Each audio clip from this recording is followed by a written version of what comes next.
साहेब तुम्ही पाहिलेले आहेत का? फारच कणखर झालेले खडसे साहेब सगळ्यांनी पाहिलेले आहेत. मात्र एक बाप लेकीचा आपलं एक नातं असतं, तो त्यांचा एक कॉर्नर असतो. तो कॉर्नर आज महाराष्ट्राला सांगू इच्छिता का? बाप लेकींचं नातं हे खरं तुमचं आमचं सगळ्यांचं सारखंच असतं. कारण म्हणतात ना, मुली ह्या वडिलांच्या फार लाडाच्या असतात. हो. आणि त्याच्यासाठी एक वेगळाच सॉफ्ट कॉर्नर त्यांच्या मनात असतो. ती मुलगी मुलगी असते आणि तशी बॉन्डिंग त्यांची आमच्यापर्यंत आहे. म्हणजे आम्ही मुली दोघी, म्हणजे माझी बहीण आणि मी, आम्ही आमच्या वडिलांना जे इतर कोणी सांगू शकत नाही तसंही आम्ही जरा ठणकावून पण गोष्टी सांगू शकतो आणि कडक शब्दात पण सांगू शकतो. हे चालणार नाही तेवढी मला वाटत नाही कोणाची दुसऱ्याची हिंमत होईल त्यांना सांगण्याची. आणि ते ऐकतात, ते सहन करतात, ते ऐकून त्याच्यावरती ते मान्य पण करतात.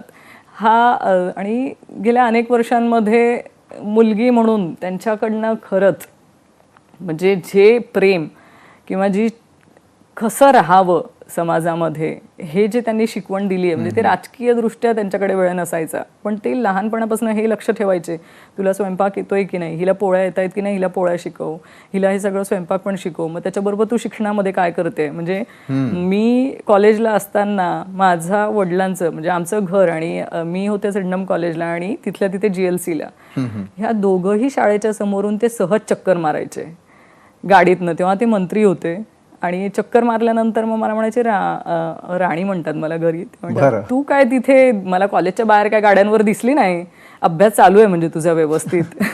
म्हणजे एवढं बारीक लक्ष त्यांचं असायचं की मी कुठेतरी फिरते का, मी कुठे नरिमन पॉईंटवर गेली आहे का चक्कर मारायला वगैरे, एवढं बारीक लक्ष त्यांचं असायचं.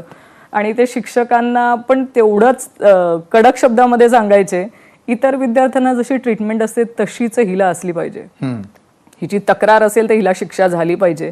आणि अशा अनेक घटना आहेत की मी दिवसभर प्रिन्सिपलच्या कॅबिनच्या बाहेर शिक्षा म्हणून उपभोगली आहे, पण त्याच्यामध्ये ते म्हणायचे तू काहीतरी चुकीचं केलंस तर तुला शिक्षा झाली पाहिजे. अशा अनेक घटना आहेत.